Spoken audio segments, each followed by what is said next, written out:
LeAnna Beat, and this is my TV show where I talk about real estate stuff. And this is the first show of the year, and it's snowing, so I wore my snow sweater today. It's my warmest sweater. It's a little hot on set. I didn't realize that. So anyway, I'm here with Rebecca Fields. She's from the City of Wichita. So we do kind of this way. Hey. Hey, hey. So, the way I met you was an interesting way because I got called down to City Hall. I had done a cleanup day, and that's what we're going to talk about. I saw something across line or an email that said, hey, do you want to do a cleanup day for your neighborhood? And I thought, oh, sure, that sounds fun. And if you had a certain number of people in your neighborhood where that were older, because that's where I get, it's income based, and I had some older people in my neighborhood, so I got a free cleanup, and I thought, it's even better. And then you have to fill out a report after you do it, and I filled out my report, and I was called down to City Hall. And they said, what? How many people helped you with this? I said, just me. And they said, no, you're supposed to have a bunch of people. I said, no, I just did it myself. And they were like, and it worked out this well? And I said, yeah, I have really good neighbors. So you guys know me as a person who just did their cleanup themselves. And that's what I want to get out. It's not hard at all. So, no, it's not. But there is a deadline, and tell us a little bit about what it is, and then tell us a little bit about the deadline. Well, we have a deadline of January 31st, and all you have to do is get a hold of me, Rebecca Fields. I'm in the city manager's office. And you do have an email. It's rfields@wichita.gov. Exactly. Okay. So very easy. And we have a January 31st deadline. However, I will keep taking applications, but I pretty guarantee that you might not get the date that you want. Right.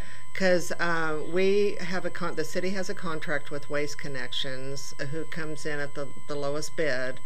And they provide our Packer trucks and what we call skids. Everybody else knows them as really big dumpsters. Yeah, because I call mine dumpster day. Yeah. Because the first year I called it cleanup day, and I think people thought we were actually going to clean up the neighborhood and knock on people's doors. Yeah. No, what this is you bring your stuff. Let's say you got a new front screen door, and the screen door doesn't fit into your dumpster. You don't have a way to tear it apart. You just don't want to deal with that. You provide a dumpster to the neighborhood on a certain day, and mine is from 7:30 in the morning to 11 in the morning. And let me tell you, at 7 o'clock in the morning, people are waiting with their stuff. They're lined up. Yeah. So you just put your stuff in the dumpster, and I provide donuts or breakfast burritos. Wow. You rock. And then you get your little breakfast, and you talk to a few neighbors, and you head home. That's how I do mine. Mine are parked, so I get 2 dumpsters, and they're parked at what we have a little greenway, and other neighborhoods park them elsewhere. But where you guys called me down is you have what they call the Packer trucks, and that's where you actually go from house to house to house. Right, and people move everything just to the front curb, and then that does take volunteers. Right. Generally 4 or 5 will follow a Packer truck, because you don't know people have even put out pianos. Wow. And that is really one of the coolest things to see as a Packer truck. Take a piano. Eat a piano. Never thought about that, because we get in my neighborhood typically some like screen doors, or people will pick up the railroad ties, because what people don't know is the railroad ties that are decorative for your yard are nothing but termite eating stations. So if you want termites, go get some railroad ties. Yeah, and a lot of people need to get rid of their yard waste. Tree branches and things like that. The bigger limbs that actually fall, not that don't go in the city parking area. Those are your responsibility as a homeowner. That's right. And we get a ton of mattresses in my neighborhood as well, because we have people who rent. And so they know that mine's now in October, and everybody stores up their stuff. And now I have another volunteer, so I have 2 volunteers now. Okay. And so we do just take a little pickup truck and go pick up people's stuff and then bring it to the dumpster. Yeah. That's the way we're doing ours. Well, we also like to make sure that people are stationed by the dumpsters to make sure there's no illegal dumping of oil, paint, Freon, lawn chemicals, Freon, that type of thing.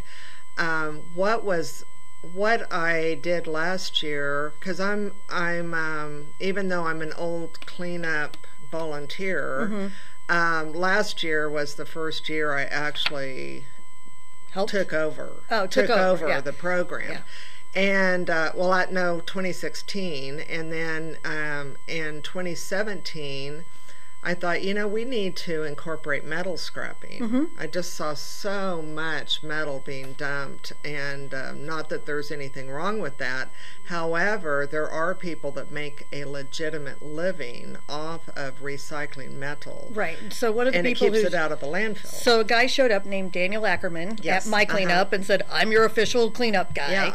And then you have in your application, because I was the first person to get my application in this year. Yes, she was. I did my paperwork on time for once in my life, Like and I want to point 20 that out. minutes after they went out. Once in my life, I was like, your "Oh, application! I'm not doing anything. I'll fill this out." So Daniel Ackerman, I've already called him, but you have a list of people that you can contact, and they're supposed to show up. And Daniel Ackerman's actually already called me, and is ready for my cleanup day in October. I hope my neighborhood is ready for my cleanup day in October. But I don't know if we have the pictures ready, but we have some statistics that you provided to me, which are there were 63 organized cleanups in 2017. Correct. There was 979.7 tons of waste collected, and that wouldn't have included any of the scrap metaling because that was taken. Exactly. And then 4,345 tires were picked up, because you can also get a tire truck to come. Yes. This year I'm not going to get a tire truck. We only had 2 or 3 tires, so we don't need a tire. But to dispose of a tire is about $5 to $10 to take it somewhere and have a tire company take care of that for you. And this is a free service once a year that you can put together, or you can talk to some of your neighbors to put together, but you need to contact Rebecca to get that started. Now, the total cost to the city was $218,299.55. Yes.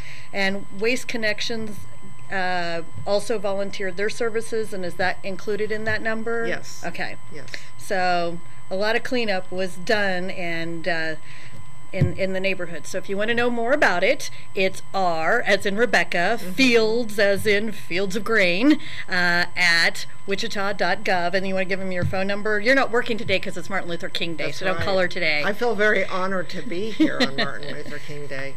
Okay, my number that's direct to my office is 268-4197. And if you want to contact me, my phone number is 214-1121, and you can ask me more about cleanup days or where I live in my cleanup neighborhood if you want to come see ours put together, so that you can decide if you want to do one next year. Mine's always in October, and the weather is always fabulous.